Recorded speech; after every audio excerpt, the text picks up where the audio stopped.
Meus amigos, meus irmãos, um bom dia para todos nós. Hoje, 21 de março de 2020, vamos dar sequência ao estudo do Evangelho que temos feito aqui no grupo da nossa casa, Centro Espírita Caminho da Luz de Jundiaí.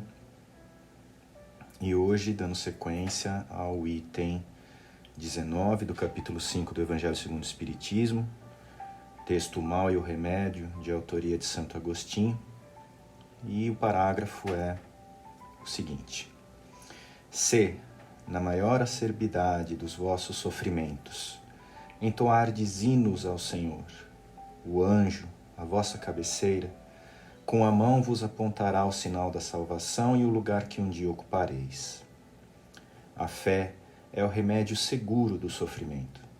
Mostra sempre os horizontes do infinito, diante dos quais se esvaem os poucos dias brumosos do presente.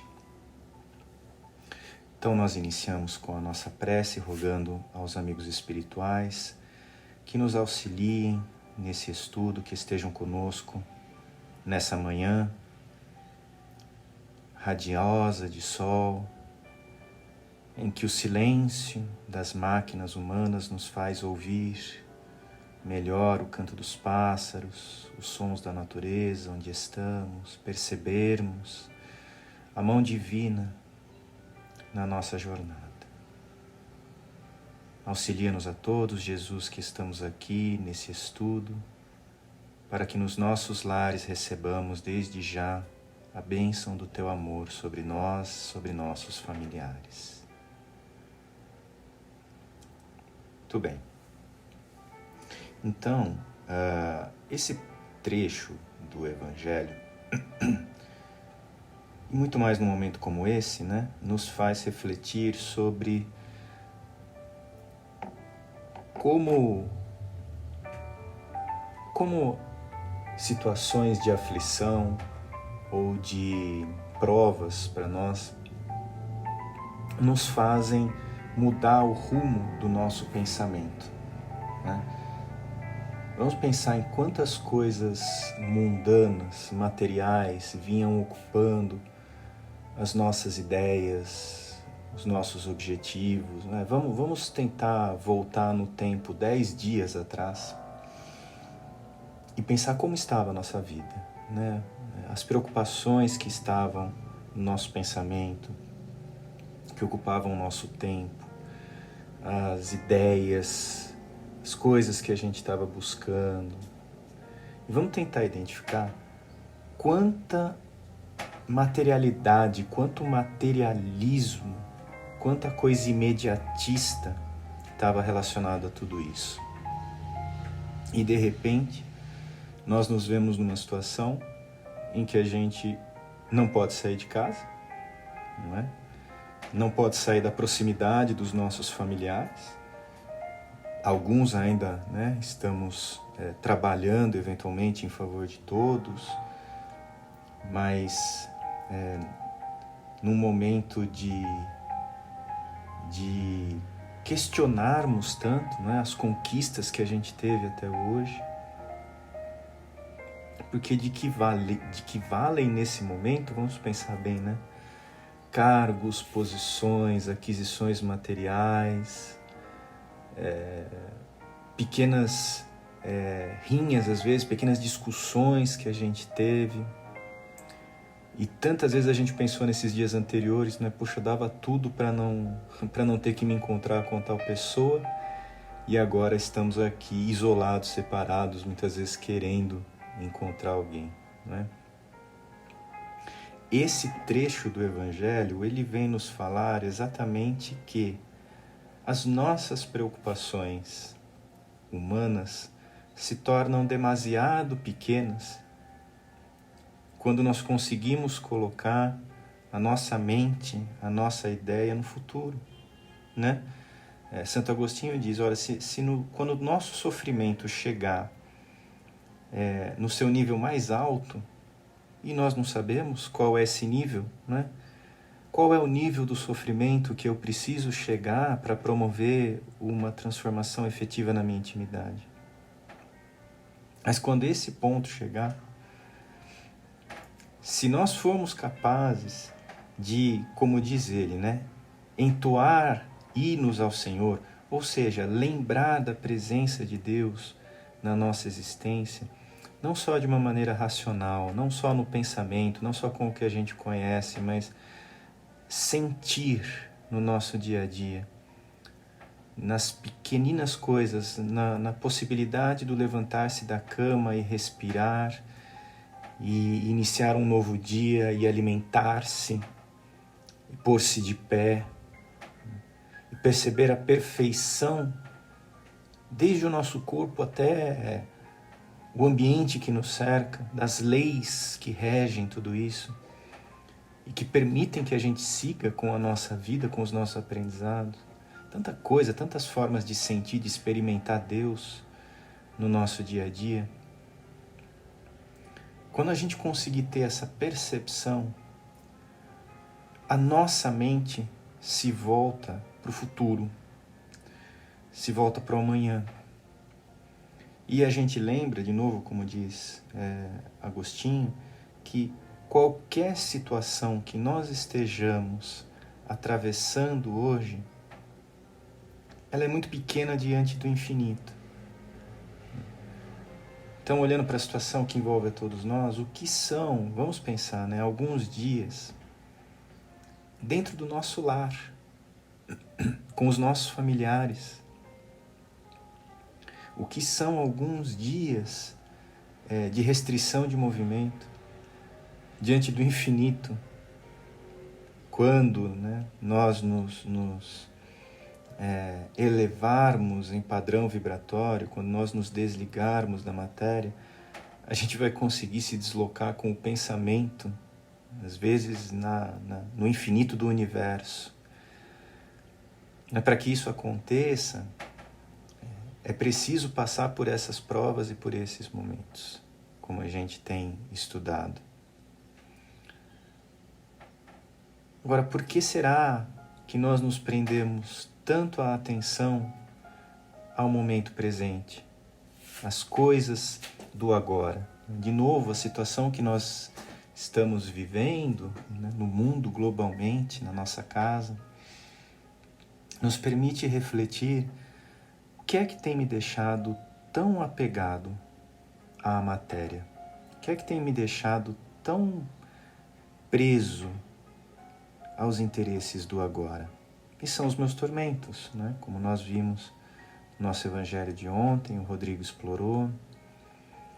Quantos tormentos eu tenho na minha intimidade que me impedem de sentir a presença de Deus, as leis divinas, universais, atuando no meu dia a dia, no agora. Então essa é uma primeira reflexão importante para nós nesse momento, né?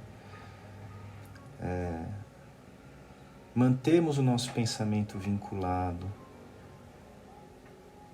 excessivamente a notícias do agora, a previsões pessimistas, tem tanta coisa, tanta informação pessimista, aflitiva, afligente sendo divulgada, tem tanta coisa pesada. Manter o nosso pensamento a essas ondas de vibração certamente não vai nos auxiliar nesse momento, né? Essa é a hora de nós percebermos quanto espaço a gente tem, quanta possibilidade a gente tem no dia a dia de nos elevarmos um pouco mais. Quantas oportunidades a gente tem tido, por exemplo, de fazer um evangelho no lar com os nossos familiares, que às vezes a gente não fazia antes. Quantos momentos de prece que a gente tem se permitido fazer na hora de acordar, no despertar, e que às vezes a gente se esquecia, tão preocupados, né, com as coisas da matéria, do trabalho, do sair correndo, do acelerar, do cumprir com as obrigações. E a gente se esquecia até de fazer uma prece antes de sair da cama, de ouvir um evangelho, de ler um evangelho. Então, quantas lições esse momento tem nos permitido? A gente não pode desperdiçar as lições desse momento.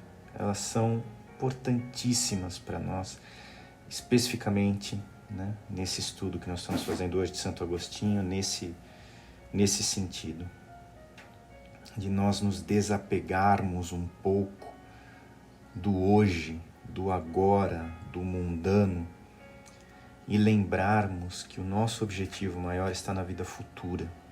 Mesmo quando a gente voltar ao nosso trabalho, daqui a pouco nós vamos voltar ao nosso trabalho, às nossas profissões, às nossas ocupações, a tudo que é o nosso dia a dia, mesmo quando a gente voltar. Isso não muda a realidade que tudo que nós estamos vivendo aqui na Terra é uma escola preparatória para esse amanhã, diante do qual, né, como diz Agostinho, os sofrimentos ficam bem pequenos. Agora, se por um lado essa reflexão é importante, nós também gostaríamos de lembrar nessa manhã de uma lição trazida por Humberto de Campos no livro Boa Nova, lá no capítulo Bom Ânimo, em que, capítulo 8, né, do Boa Nova, em que se narra a experiência de Bartolomeu, discípulo do Cristo, e curiosamente um discípulo que tinha por característica exatamente viver com o seu pensamento ligado ao futuro. Era um homem, e ele já era um dos mais idosos, né, do grupo dos discípulos. Era um homem ligado demais ao futuro, que mantinha uma esperança, por assim dizer, no amanhã muito forte. Acreditava no reino de Deus, acreditava nas promessas do Cristo. Mas, curiosamente, um espírito infeliz, e que se declarava infeliz. Então vejam que interessante, né? A gente refletiu até agora da nossa necessidade de nos desvincularmos um pouco das coisas mundanas. Só que olhando para Bartolomeu, nós vemos alguém que tinha se desvinculado e que permanecia infeliz. E por que isso? Porque a vinculação de Bartolomeu ao reino futuro, ao reino de Deus, ao mundo espiritual, ela se dava muito mais pelo motivo de que ele não conseguia se entender, não conseguia se relacionar no ambiente em que ele estava.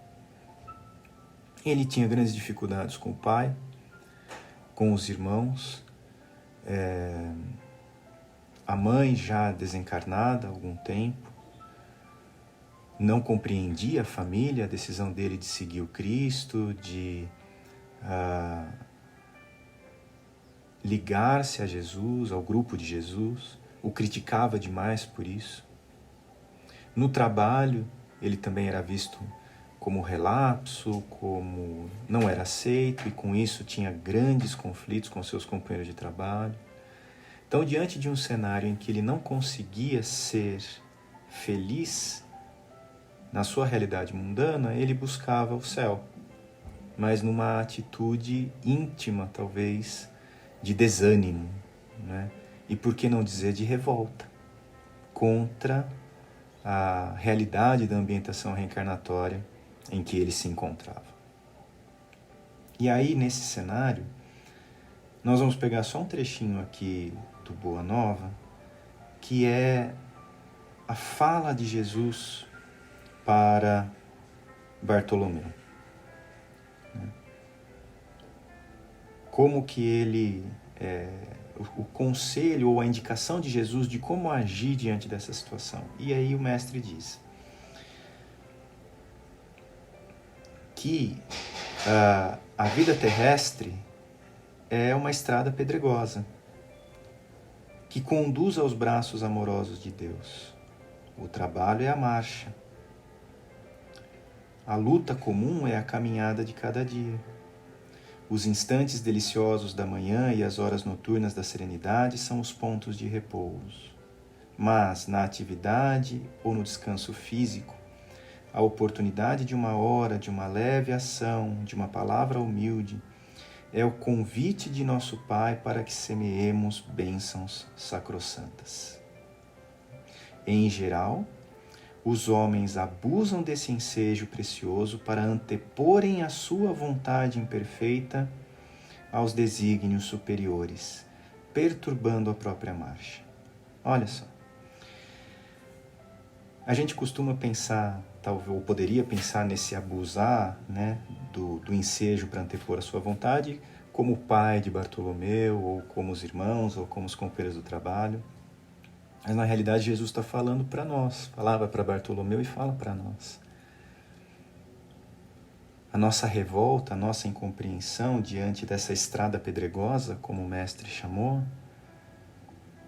é porque nós queremos colocar a nossa vontade maior do que a vontade divina. Então reflitamos, num momento como hoje que nós estamos passando, qual é a vontade divina para nós.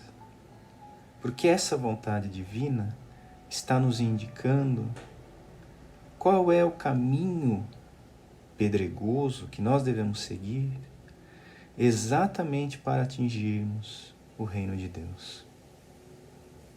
Então, viver para o reino de Deus não é viver em contemplação, não é viver esperando, não é viver ignorando o hoje, mas nos diz Jesus que é procurar entender no momento em que nós nos encontramos o que o Pai espera de nós.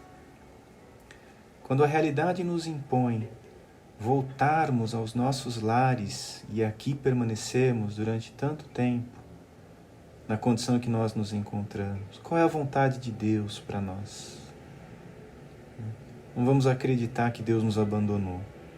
Vamos acreditar que Ele está usando dessa oportunidade para transmitir à humanidade, não é só para nós, né? Porque a humanidade toda está envolvida com isso praticamente.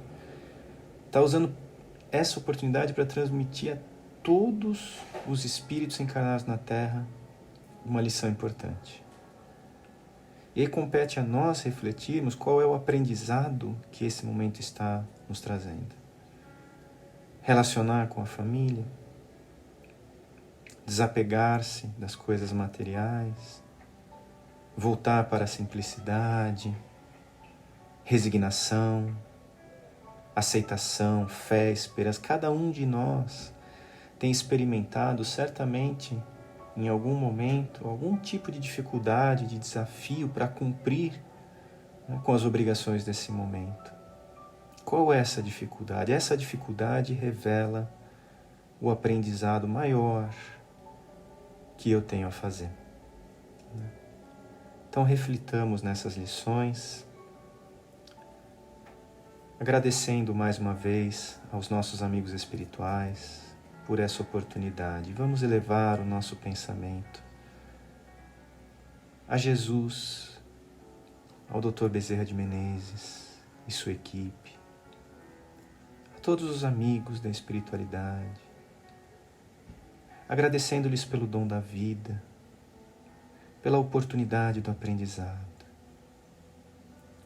e rogando a eles que a nossa consciência esteja ativa nesse momento.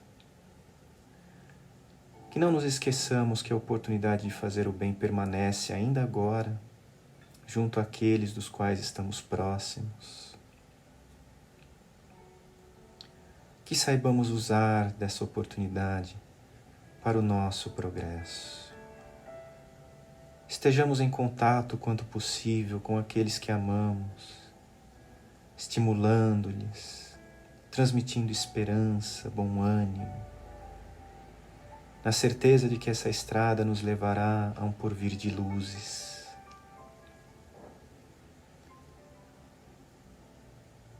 Um amanhã de maiores alegrias e realizações espirituais para nós, em que saberemos talvez lidar de maneira mais equilibrada com o hoje e com o amanhã, em que nos situaremos diante da natureza do bem e do belo, com olhares, ouvidos e sentimentos abertos. Agradecemos a Jesus nesse momento, pedindo pelos nossos parentes, pelos irmãos nossos, médicos, cientistas, que se encontram trabalhando tanto para superarmos esse momento, pelos nossos vizinhos que estão aqui próximos de nós, nos prédios, bairros onde moramos. Que este silêncio maior da diminuição da atividade humana traga-nos, Senhor, a postura íntima de reflexão, de oração e de fé de que tanto necessitamos no nosso dia a dia. Agradecidos a Jesus por mais esse momento, desejamos a todos um bom domingo, um bom dia, que Jesus esteja ao nosso lado, hoje e sempre.